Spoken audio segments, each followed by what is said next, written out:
Everyone, it's a proud privilege for me to welcome the guest, Mr. V. Srinivas, IAS, Additional Secretary to Government of India, presently Director General, National Center for Good Governance, New Delhi, our Honorable Vice Chancellor, Professor K.R.A. Sambasivarao Garu, our Honorable Pro Vice Chancellor, Professor J.K. Patnaik, my co-panelist, Dr. Babu Ji, all the faculty of Mizoram University, esteemed participants throughout India and outside. Today, we are having this webinar on behalf of Mizoram University on the topic Good Governance, Challenges and Initiatives. Now, I would like to request our Honorable Vice Chancellor, Professor K.R.A. Sambasivarao, to speak a few words of welcome on behalf of Mizoram University. Now it's over to our Good afternoon, sir. Srinivas, sir. Sir. This is Sambasivarao, Vice Chancellor, Mizoram University. We welcome you and we thank you very much. And when I'm sending the poster yesterday to many people, some of them, they were mentioning that he is a very good speaker and I know him. And some, they joined also today's program. And one Institute Corporate Governance in Delhi, one librarian is there. She is telling Lata Suresh, she joined in the meeting also. She was telling me that I know him, sir. He is a very good speaker. So that's why I'm just mentioning that you have a very good name in Delhi and other places, because I sent more than 2,000 people yesterday the circular today's program. So it's a very nice of you, sir, and it's a very good gesture on you for gracing this occasion and giving a lecture on good governance. It is a very pertinent topic for the present day system. I'm also very much interested to listen, and thank you very much, sir. And Professor Patnaik is also here. Let Patnaik also can speak, say one.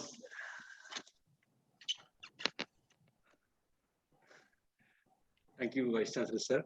Thank you, Professor Pathi. I'm really happy that Professor Pathi is organizing one wonderful webinar on good governance. And Professor Pathi is aware of my area of interest in that field. And we have also written a book also on that.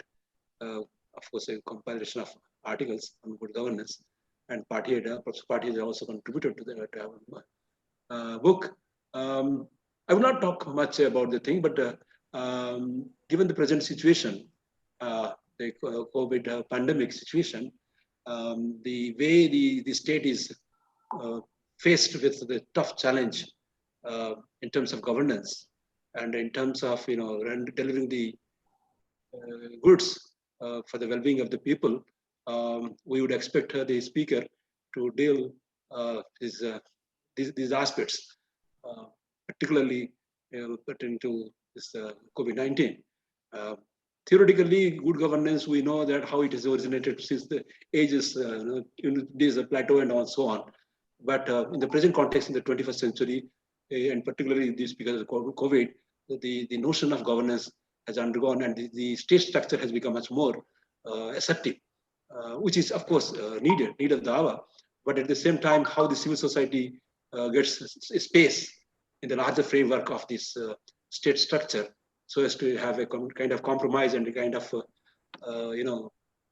balance between civil society and the state. That is also equally important, and that aspect also I expect the honorable speaker to deal with. Anyway, I will stop over here because I don't want to prolong my discussion.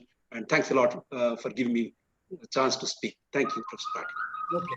I thank Honorable Vice Chancellor sir and our Honorable Pro Vice Chancellor sir. Now, it's a privilege to know about our present speaker. He has a long CV, but still, I would request my co-panel, Dr. Babuji, to speak a few words about today's guest speaker, Mr. V. Srinivas. Babu. Thank you, sir. A very good afternoon to you all. in the virtual presence of the Honorable Vice Chancellor, Professor K.S. Sambasiva Rao, Pro VC J.K. Patnaik sir, and the co-panelists, Professor Srinivas sir, I deem it as a privilege and also enthused to introduce our speaker of the day, V. Srinivas IAS. Sir hails from the state of Telangana. He obtained his bachelor's and master's degree in chemical engineering from College of Technology, Osmania University. Immediately after the completion of his master's, he went on to pursue his career in coveted Indian civil services at very young age in 1989 from Rajasthan cadre. Thereafter, he went on to hold umpteen number of positions both in the Rajasthan government as well as in the government of India. Let me cite some of the key positions that Sir held in his 32 years of long and distinguished career. He started his career as a district collector of Jodhpur and Pali.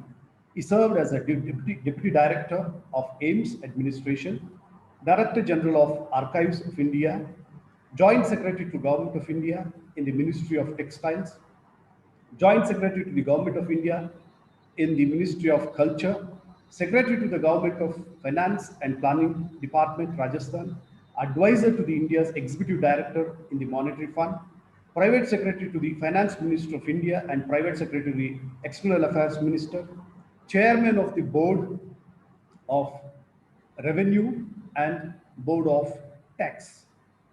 At present, Sir is serving as an Additional Secretary to the Government of India in the Ministry of Personnel, Public Grievances and Pensions with additional charge of Director General, National Center for Good Governance from December 2018 onwards. Of World Affairs Fellowship for 2017 and 18 for his book, India's Relations with the International Monetary Fund. 25 years in perspective, and as is a blend of distinguished public service, foresighted policymaker, a nation builder, prolific academician, and an impressive motivator, to which he has been credited with several awards both by government and the civil society. He was featured as civil servant for the year 2017 by International News and Views. He was featured as administrator for the months of May, June 2017 by magazine Smart Governance. He was felicitated by the CM of Rajasthan for outstanding public service. He was conferred AIMS Leadership Excellence Award. Well, there is no end to the awards conferred upon him for his excellent service and other vital endeavors. Sir, we cherish your public service, interest in academics, and noble credentials. With this brief introduction of the distinguished speaker, let me hand over the session to Professor Pathi sir for further proceedings of the webinar. Thank you, sir. Thank you, Dr. Babuji. Now, Dr. Babu can go on and on, but I think we have limited time. Let's wait for some other day when we can have Mr. V. Srinivas among us so that we can have more talk. So, without wasting time, just one word for the participants, then I will hand over to Mr. V. Srinivas, our honorable guest speaker. Dear participants, we are beholden, we are simply so much facilitated by your presence that so many registrations and still it continues. Please write your questions, relevant questions in the Q&A section. We will pick up a few and others we may try to respond in some other time. And the topic of today's webinar is Good Governance in India, Challenges and Initiatives. You know, one of the persons who wrote to me in email, he wrote, governance must be good. So what is good in good governance? The idea is reinforcing the goodness in governance is good governance. With these few words, it's a privilege to hand over the session to Mr. V. Srinivas, Director General, National Center for Good Governance, Government of India, New Delhi. Now session yours. Kindly start. Thank you. Thank you very much, distinguished Professor K.R.S. Sambasevarao Garu, the Vice Chancellor of Mizoram University, the Pro Vice Chancellor, Professor J.K. Patnaik, my distinguished friend and Professor and Head of Department of Public Administration, Professor Srinivas Patiji, Dr. Babu. Thank you for the introduction. I'm fascinated to be amidst you today. I did have the opportunity to interact with Professor Srinivas Patiji, and I somehow greatly enjoyed my interactions with him as a very learned individual in the field of public administration. And having been an administrator from the age of 22 till now, and having studied public administration for my civil service, I could recognize an intellectual who has contributed immensely to this field of public administration. So it's a great privilege for me to speak with you and interact with the students of your university. I have a presentation that I have prepared for you and what I seek to share with you today. And permit me to make the presentation, then we can continue the discussion. So, Please continue. Yeah, with the presentation. yes. I hope you can see the PowerPoint. Can you see the PowerPoint? Yes. Yeah, we can see. The title of the talk today is Good Governance in India, Challenges and Initiatives. And the objective of the lecture is to inspire the students of Mizoram University for a career in civil service. This is all I have done ever since I joined the service. It's now 32 years. I came in quite young, and I'd be happy to share with you the sheer joy that one gets out of serving millions of Indians and how best the theory of public administration can be translated into action when you implement and pursue a career in governance. I have been introduced as an author. Yes, I have written 2 books. The first one as an ICWA fellow, and it's a very heavily theoretical and academic work. It's called India's Relations with the International Monetary Fund, 25 years in perspective, 91 to 2016. It has about 1,100 references and more than 44 interviews, and based upon my years in serving in Washington, D.C. on the board of the International Monetary Fund representing India. And yesterday I was at IIM Bangalore addressing an audience on this subject of India's relations with the IMF. The second book that I have authored is Towards a New India, Governance Transformed, and 2014 to 19, as to how the governance paradigm has changed in the last 6 years and where we see governance challenges going. And as Professor Patnaik has said, I would delve in my lecture with regard to the COVID pandemic challenges also. I've had a long career in civil service, but these 2 moments do stand out especially for me. One, when the Governor of the Reserve Bank of India launched my first book, India's Relations with the IMF, and it took me a huge amount of effort and work to make it happen. Meetings with several governors of the central banks of India, and also with all the chief economic advisors, finance secretaries, all the executive directors of India to the IMF. It's a very substantive academic research work. The second one, which I've written based on my own experience of traveling more than 8,000 kilometers in Rajasthan as chairman, board of revenue, covering 33 districts and meeting more than 60,000 people, was what the changes that I had observed in the rural countryside of Rajasthan was what I had documented. As I said, this lecture is about governance, and let me tell you, the civil servant in me, particularly since it's being organized by the Department of Public Administration, which is mandated to create administrators and which is mandated to promote research in the fields of hierarchy, the span of control, management practices. In fact, a lot of colleagues have said there's been a McDonaldization of the civil service, and that all of you look the same. You buy a McDonald's French fries, either you buy it in Delhi or you buy it in Washington or London, all of them look the same. There is very little difference. That's not so.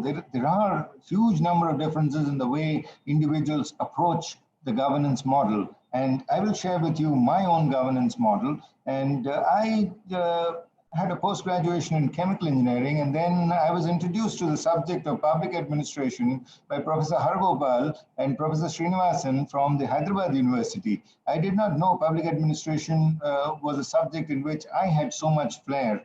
And I realized that when I gave the civil service examination in 1988, I topped the examination by the end of it, and I realized that I had a flair for governance and public administration.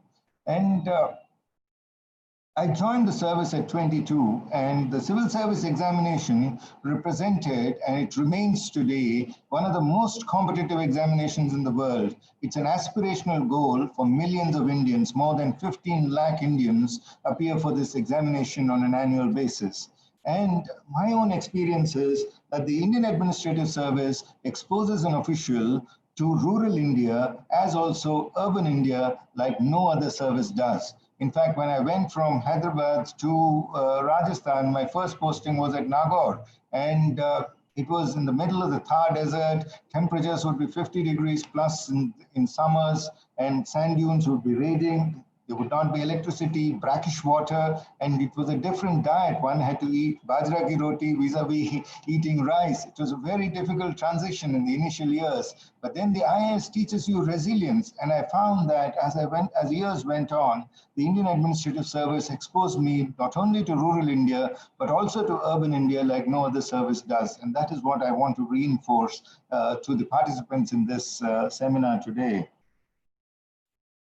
The service comes with certain foundational values. And this was a line that Dr. Dugur Subbarao told me. I asked him, how do you think the challenges of 21st century differ from the challenges that the civil servants faced in the 20th century? He said, Srinivas, there is no difference. The commitment to larger public good against all odds. The commitment to larger public good against all odds is what defines the Indian Administrative Service, and that remains the greatest foundational value that the service can have.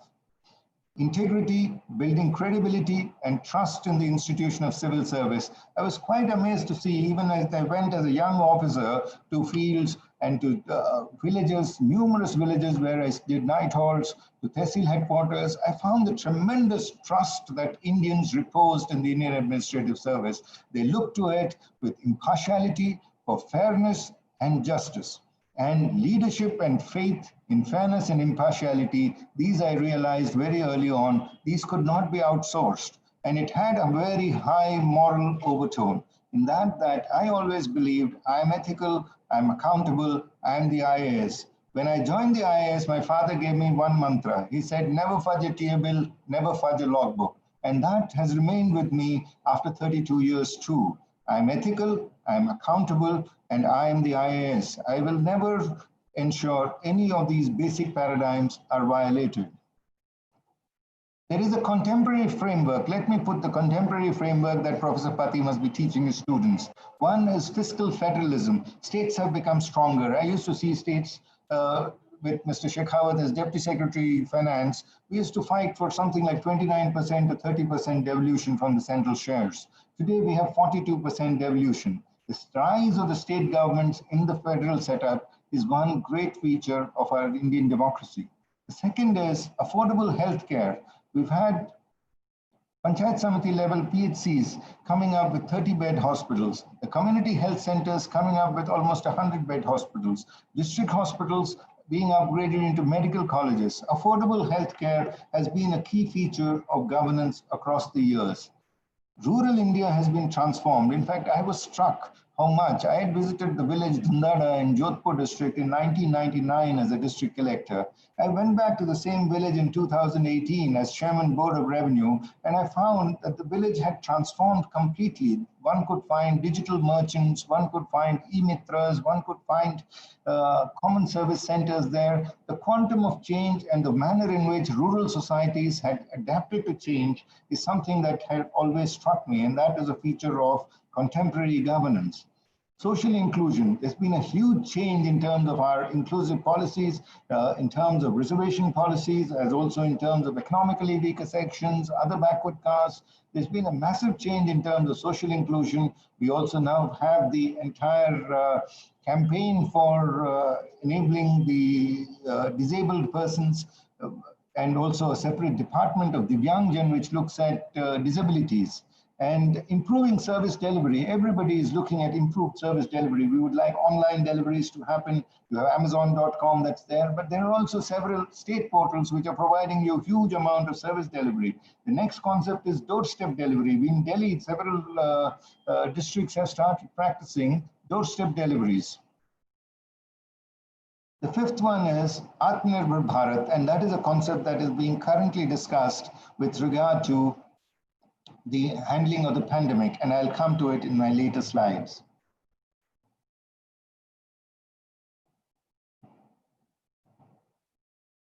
How does the civil service look in 2020? If there is an aspiring student of Mizoram University, you can be sure that the recruitment is highly competitive. Training norms are extremely stringent. Yesterday, we had one of the big training reforms that has been circulated for those of us who have joined service. But training norms remain highly stringent. There are constant evaluations that have been introduced on the capacity of civil servants to meet current challenges. Effective management of public resources through open, transparent, and accountable systems of delivery has become important. And what we can see is the accountability to the Comptroller and Auditor General, to the Central Vigilance Commission, to the Central Bureau of Investigation, and now our most recent institution of the Lokpal has increased. Never before were civil servants so accountable as what they are today. How do I see good governance 2020? Now, good governance template that we see today is one nation, one constitution has become a reality. We've had the 150th year of celebrations of the Mahatma, in which tributes were paid. There have been a lot of steps taken for improving farmers' income and security with regard to the insurance schemes that have been introduced, also the Pradhan Mantri Kisan Yojana that is operational. There have been sweeping reforms introduced in foreign direct investment policies for India to reach a $5 trillion economy. Also, national security has become a big issue. Surakshit Bharat, Saksham Bharat has become a big buzzword. Social empowerment has driven India, and we're empowering more and more our weaker sections, our reserved categories, the scheduled castes, the scheduled tribes, being greatly empowered over a period of time.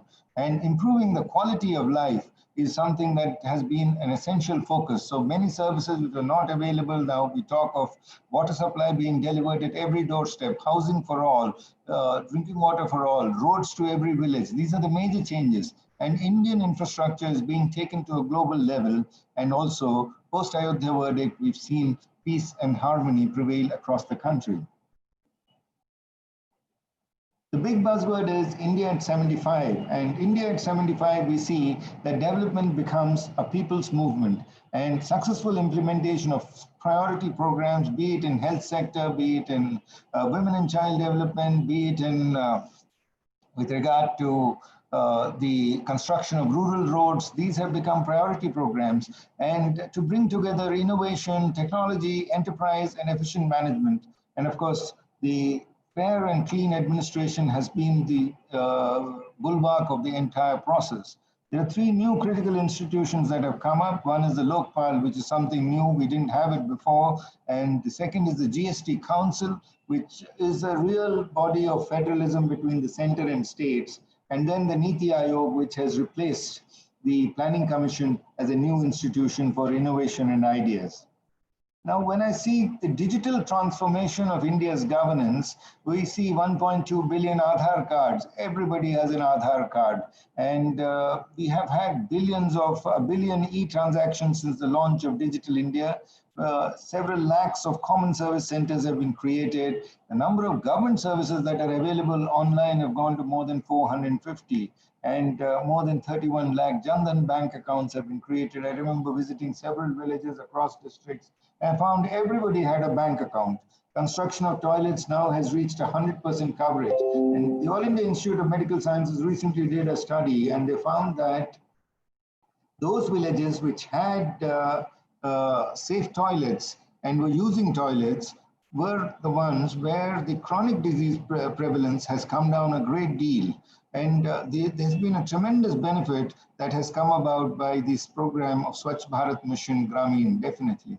In fact, I remember reading about Wulimur Ramalingaswamy when he did his research in Himachal Pradesh on using iodine to salt. And that was how the national goiter program was developed, because salt was added to iodine. And today we find that every salt that we buy has iodine added to it. So Swachh Bharat Mission Gramin has brought in tremendous behavioral change in the way people see themselves. Then we also have the second largest digital consumer base, and the benefits of technology have been accepted by the rural people. It's also an inclusive model of governance, particularly the internet model of governance. There are internet rich people and there are internet poor people. And this $1 trillion digital opportunity seeks to reduce the digital divide. It seeks to expand our internet access and provide high-speed internet connectivity across the country. And technology-enabled interventions today are seen in healthcare. The Prime Minister has announced the National Digital Health Mission. My mind goes back to the Digital AIMS project that we did in 2015, wherein which we introduced unique health identification cards to every patient, and also online registration for OPD services. Education, it is being witnessed every day through the SWAYAM program. Many of you are taking online classes today. My own children undergo online classes every day for several hours. Energy, the next gen financial services. In terms of e-governance, that's what we see in the Secretariat. We work long hours working online, like this webinar taking place, and doubling of farmers' income. These are the areas where the technology-enabled interventions are being largely seen. Further, technology is seen in many of our welfare state programs. In fact, most programs are seated in Aadhaar, and also the Pradhan Mantri Jan Dhan Yojana has enabled a huge amount of fiscal transfers in the time of the pandemic. Direct benefit transfers is what we see. Digital payments using UPI and BHIM. The Goods and Services Tax Network has enlarged the taxpayer base. We also had this old program of land records modernization, which is now part of the Digital India program. And then One Nation, One Ration Card, fair price shops going online with using of Aadhaar identification, then LPG subsidies going online, and labor payments to NREGA being directly deposited through postal banks. These are what we see. Now let me turn to governance in a pandemic, and how has the pandemic changed India's governance? Now, India's response to the COVID-19 pandemic has become a people's movement. We've rendered medical assistance to over 150 countries in the true norm of Vasudhaiva Kutumbakam. We also helped create a SARC COVID emergency fund. An economic package of more than 300 billion has been announced, that's 20 lakh crores. And this is where the vision of Atmanirbhar Bharat, or a self-reliant and resilient India, has been announced. And food security is being provided to crores of citizens. Also, direct benefits transfers to several crores have happened. Now, the message of the government and the Prime Minister has been that teamwork, compassion, and statesmanship must define governance. And it was in this period when I saw a huge number of young officers putting in really long hours to handle the challenges that the COVID-19 pandemic has posed. The road ahead should focus on Do Gaz Duri, he said. Arogya Setu app has been accepted by crores of Indians and open up the economic activities. Let me share with you my own experiences of governance in the COVID-19 pandemic. We handled the public grievance redressal systems in government, and we received a huge number of complaints or grievances, that's pain points of citizens. We created what was called a COVID-19 dashboard, in which various types of grievances could come in, and citizens could write directly to the Prime Minister or to the department. And this was some of the grievances that were received in phase 1 of the lockdown. And we found we got about 80,000 grievances, and we could dispose them off pretty quickly because the system was highly geared up to dispose them. And these are the states that received the grievances. These are the central ministries that received the grievances. And this was how the breakup of the states that came in. A large category of grievances related to hospital infrastructure, supply-related issues, migrant labor, civil aviation, where a lot of evacuation requests were coming in, school and higher education issues. Students were not clear when their exams would be held, when schools would reopen. Then we had salary issues, employee-related issues, which kept coming in, and people were not clear how their salaries would pay out. Then banking issues, because a lot of people wanted their loans to be restructured, banks were closed, loan repayments were not very clear. And there were also Indians who were stranded in several countries who wanted to come back to India. When you see the breakup of how the grievances looked, we found that health-related grievances took about third place. In fact, the biggest were the salary-related and employee-related issues. There were also the evacuation issues that took precedence over the health issues in the initial stages.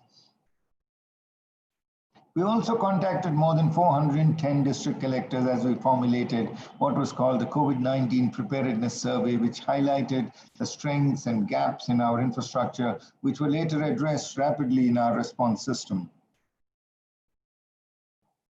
So the first step taken was to augment healthcare. So an emergency financial package was offered to healthcare for strengthening the PPEs, then also with regard to isolation wards and ICU beds and creation of new COVID laboratories. COVID testing had to be increased. It was a virus which we were not very familiar with, and India had to ramp up its hand sanitizers production of personal protection equipment, N95 masks, as also Swadeshi swab sticks had to be created. A separate fund was created for this purpose to deal with the disaster for PM CARES, money of which was used for augmenting supply of ventilators and vaccine development.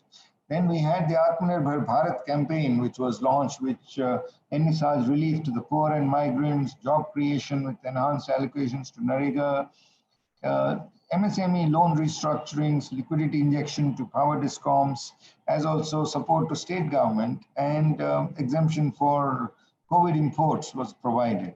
Then evacuation of migrant labor, Shramik trains were operated, and several millions of people that could be transported home. And in terms of international collaboration, we allowed the export of hydroxychloroquine to United States and Brazil, and paracetamol to over 100 countries. And SAARC members held a video conference. We found the Prime Minister interacting with heads of government of SAARC, as also with G20 and non-aligned movement, which enabled a global policy making. In terms of children's education, there was a lot of focus, and an alternate academic calendar was to be prepared. It was an unprecedented change for children. They had to sit at home and study, and the promotion policy was on the basis of internal assessments. The syllabus was brought down, and online education was promoted. And online education is not the same as distance education. It was something totally different, and I found children initially struggling with this mode of education, sitting before a computer screen for almost 7 to 8 hours. A lot of awareness generation was created through Doordarshan, All India Radio, a PIB fact check to prevent the use of social media, so that fake news should not be spread, and dedicated frequencies on community radio were allocated. One of the big challenges was to bring Indians who were stranded abroad home, and more than 40,000 Indians in the first phase were evacuated after Vande Bharat was launched. Today, it is over 150,000 Indians have come back. There were also a lot of foreign nationals who were stranded in India who wanted to go back, and we sent back foreign nationals to about 72 countries. The armed forces played a huge role in terms of evacuation of Indians stranded abroad. We had Operation Samudra Setu, where the naval ship Jalash brought back Indians from Maldives, and also medicines were supplied to several island nations of Maldives, Mauritius, Seychelles, and Madagascar. Now let me come to the issues. Well, how does contemporary governance challenges look like? The big challenge is it is survival of the most adaptable. Large work from home experiments are going on across the world, and supply chains have been disrupted, and we need to create a domestic supply chain. Telemedicine there's been a phenomenal rise with virtual consultation to doctors. OPD services have been suspended. Social distancing has become a way of life. and a contactless delivery has emerged. So you find that many of the e-commerce companies are doing very well. Governance itself has been redefined. We are at a less contact governance. Those of us who worked initially, Delhi witnessed huge number of cases. We had to work in masks and gloves. We worked from home, 25 to 33% coming to office. And there were short, medium, and long-term challenges as India got on to live with the coronavirus. Now, cooperative federalism has become very important. We had the rise of institutions. NITI has become extremely important. Similarly, ICMR, ERPG, railways, posts, Air India, strong institutions are a big step for the governance reforms. Cooperative federalism came to the forefront. There were huge numbers of meetings between the Prime Minister and Chief Ministers. The emergence of centrally sponsored schemes came forward. And there was also regulatory governance that came to the fore. The second big change that we saw was that virtual offices had become a reality, and web room meetings, new protocols needed to be designed. Like initially people would come shabbily dressed, come in t-shirts for web room meetings. Protocols were required to improve it. And a digital central secretariat was created with virtual private networks, home working policies, network safety was introduced. And how did the citizens see it? The citizens needed digital infrastructure, became a core utility. Government had to provide services on demand, and digital empowerment of citizens became very vital. It was the state secretariats where this battle against coronavirus was fought. So war rooms and state secretariats became important. There was massive coordination with field formations, and advanced office systems had to be developed across the state secretariats. And then we had this institution of district collector. And I was amazed to see how resiliently young officers stood up as district collectors to lead the fight against the coronavirus. They would work really long hours, providing essential services to the grassroots level. District departments were working in multiple shifts. Long curfew periods or lockdown periods were enforced. Social distancing, sealing of borders, village level task forces were implemented. It became a huge exercise. And initially, the short-term issues that we saw with regard to migrant labor, food distribution, essential commodities, management of infections, these have given place to the more medium-term issues of medical infrastructure, containment of spread, and also containment areas being better defined. And now we're looking at the long-term issues of restarting the economy, keeping the long-term growth story intact. And the thrust is for stronger institutions, stronger e-governance models, digitally empowered citizens, and improved healthcare. So this is the presentation that I had for you today, and I hope you enjoyed it. I would be happy to take questions, and let me give the floor back to Professor Pati, once again thanking him for this opportunity to address such a large gathering. Thank you. Okay, thank you so much. I wish we could continue on and on. We just listened to a nice chronicle of events from past to the present, spanning to the future regarding good governance in India, challenges and initiatives.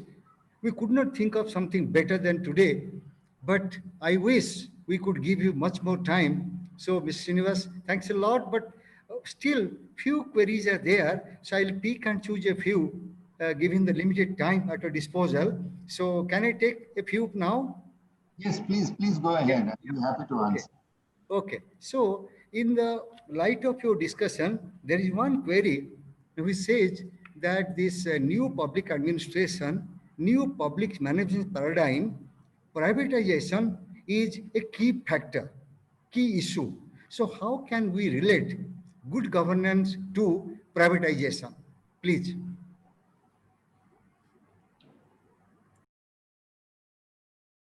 When I joined service, we didn't have too much of a private sector.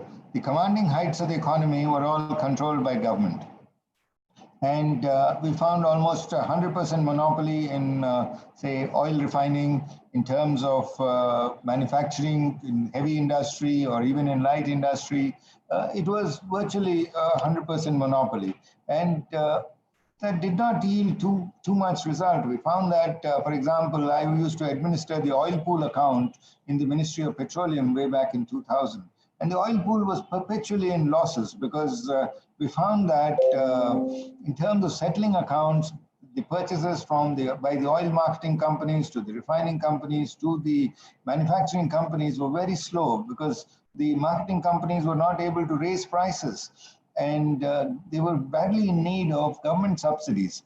We found that the public sector experience has been one where many public sector companies were showing losses. And a stage was reached where privatization was necessary to bring in additional investments, capital formation, expansion in terms of our own infrastructure. Population was growing and the public sector was simply not in a position to invest that kind of resources that India was requiring, given that it was facing chronic losses. And so the several public sector companies, the National Textiles Corporation, the NTC was one of the big corporations that went into privatization mode. And it emanated as part of the 1991 reforms package that we will have a BIFR, a Board for Industrial and Financial Restructuring, which will identify public sector companies which cannot be restructured, and those companies should be sold off. And thereafter, we've had a series of PSU sales. One of the big ones was my first company, which I joined immediately after chemical engineering. The Indian Petrochemicals Corporation Limited was sold off. And also then Hindustan Zinc is one big company in Rajasthan that was sold off. So, and today we notice that they've turned as profitable ventures. So in many ways, privatization is necessary to bring in additional capital formation, additional investments. For example, oil exploration was totally in government hands. And beyond Bombay High, the ONGC found investments, large-scale investments, difficult. So it needed to be diversified so that several international participants could come in and participate in oil exploration in India. So it is part of the current policy mix to ensure that privatization, it's now a mixed economy that we see. Okay, thank you. There is one more issue. We are in a northeastern region of the country. It is called by India Tourism Development Corporation, the Paradise Unexplored. There is one question from one of the participants from this region. Some of the people of this region, they feel alienated in terms of governance. So how can good governance bridge this gap? It can allay the fears relating to alienation of northeastern states and the people, because they are equal participants in the country's progress and good governance paradigm. So what is your view that what we can do to make these people join the Indian development scenario so that this perceived sense of alienation can go, and how good governance can contribute to this particular aspect? Please. It's a very important question, and government has a Department of Northeastern Development that is currently operational. I remember visiting Shillong last year 3 times, and we did the 22nd National Conference on e-governance. We also recently did a workshop for Northeastern states on promotion of e-office, in which all the chief ministers participated. My understanding of how greater governance models or improved governance models could be brought about is greater interaction. I see very dynamic officers in Northeastern cadres who are working. In fact, I recall the Chief Minister of Meghalaya works exclusively on e-office, disposes files on mobile phones, and there was a high energy about him when I interacted with him. And I found that colleagues were willing to really work long hours. And I've interacted with several colleagues, Imphal East Collector, Dr. Kini Singh, and she was telling me about the innovations that she has introduced. Bleeding with Pride, or Bleed with Pride is what she called when she introduced this sanitary napkins program across the entire district of Imphal East. Then East Garo Hills, Swapnil Tembe was interacting with me the other day and telling me how he had handled the pandemic. Then we had Kirti Jalli, who is the former collector of Hailakandi, who was interacting and telling me that tremendous energy that went into bringing the governance models into the Northeastern region. I'm sure greater interaction, greater participation is the roadmap forward. And of course, technology empowerment, that is the key to every empowered citizen being created. Thank you. As a supplement, I can just add to your list of good governance models.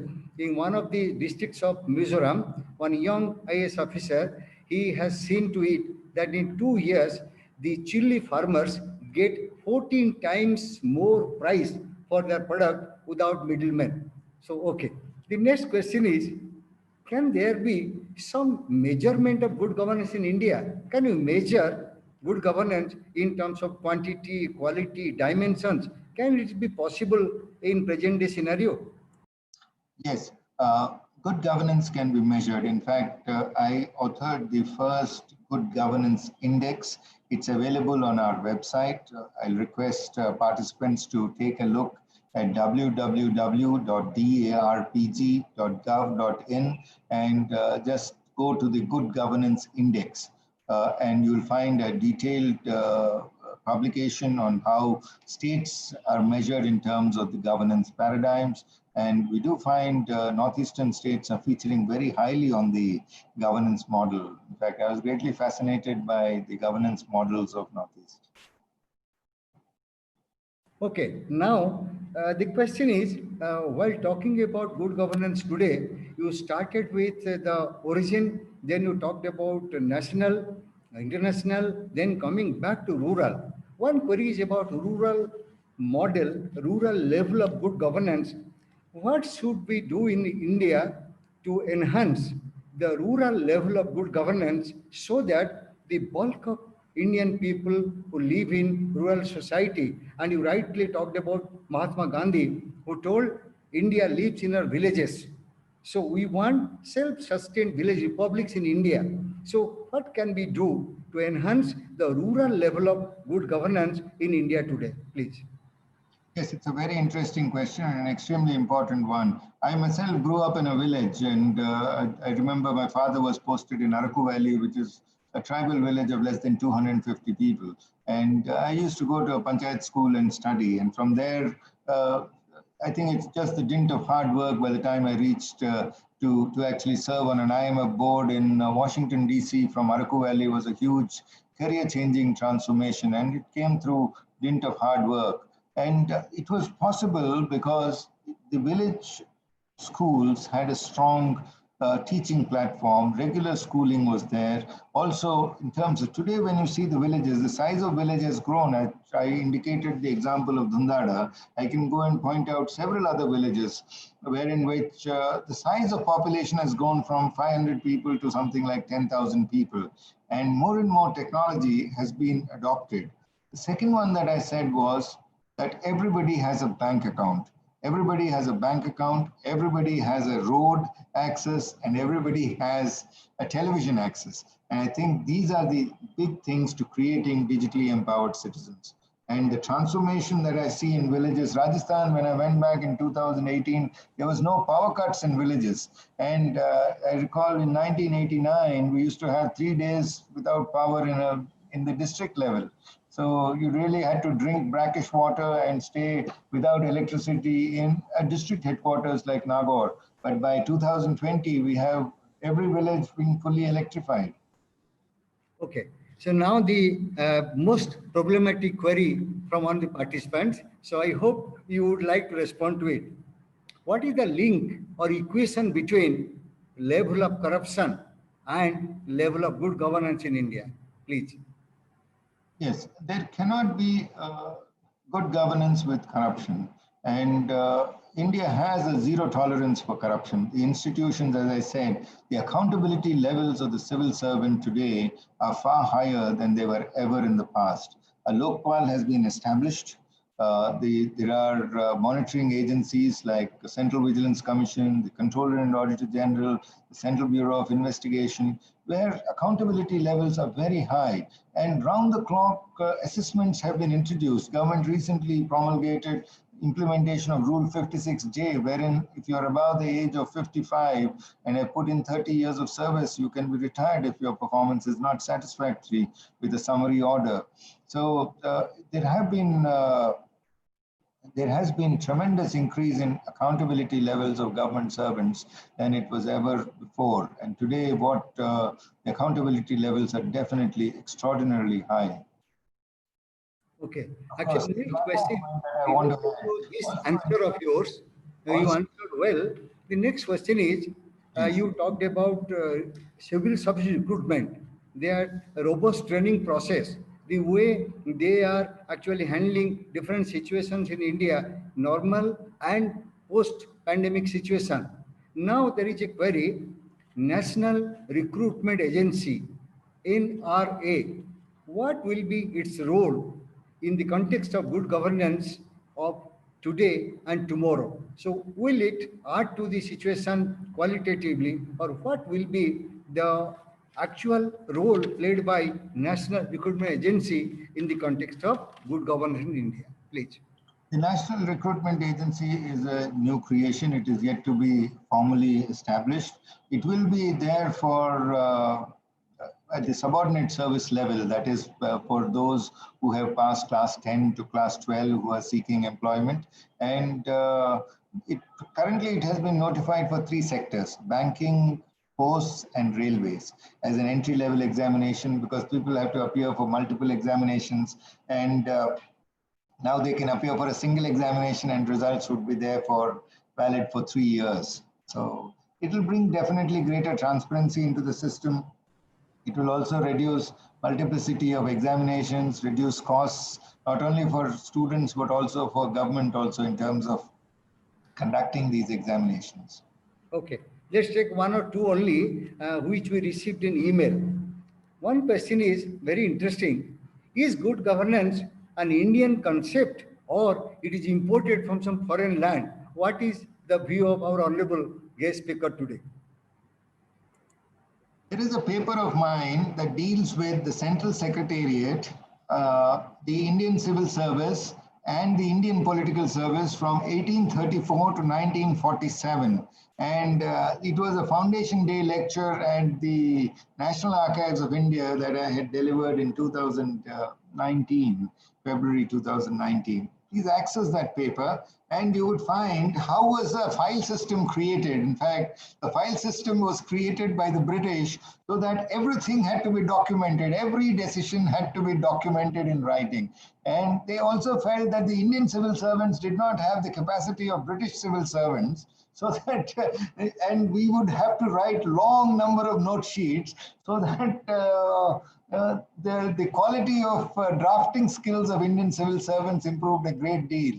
So Lord Curzon mentions in his notes as to why he feels the need to ensure that a file system is introduced in this manner. Then as you go on and reading as to whether the British were happy. Today people say, oh, I've been sent to a desert state and I'm working in the Thar. It's a difficult posting. I hardly see a person for 100 kilometers. And then officers going to Northeast keep saying that, oh, we've landed up in a very far off land. You have to fly across Bangladesh. It is not easy. But then when you see, is it new to the current model? It's not so. You'll find that even British officers who were posted to India in some of the distant parts in 1900s still experienced a lot of difficulties. And but a lot has changed. A lot has changed. Good governance is not only today's concept. Everybody has tried good governance, and new models are brought up with each government. And what you would see today is a very digitally empowered model. And the fact that India could successfully transform itself from a debtor country, from a borrowing country from the IMF, to one of the fastest growing economies in the world represents the sheer quality and resilience of our governance model. And also as a democracy, as a meritocracy, we stand out. And a lot has to go with people like you, the public administrators of India, who have conceptualized better and better students for leadership. Okay, thank you. Actually, the first question I got is actually the last question of today. It's very, very pertinent today. Someone writes, can there be a new phase or second phase of good governance after almost 3 decades of worldwide practices of good governance? in the light of what happened in early 1990s in UN system, in the sub-Saharan African region, what they wrote, then in the context of Europe, the other activities in UN and other countries, in the developing countries, in underdeveloped societies. Taking all those things to account, the question says, can there be a new phase or second round of good governance in India and furthermore in the world? What is your view? Please illustrate. Well, if you recall the first slide I showed, I did put in a quote that I got from Dr. Dhuur Subbarao, whether contemporary challenges of 21st century are different from the challenges of 20th century. And his answer was, commitment to larger public good against all odds is what defines good governance. So let me re-emphasize that commitment to larger public good against all odds, or the other one, yoga karmastu kaushalam, achievement is efficiency in action, is what defines the basic model of good governance. So as I said, there has to be ethical governance, there has to be accountable governance, transparent governance, and accountable governance. In addition, it has to deliver results. That is good governance.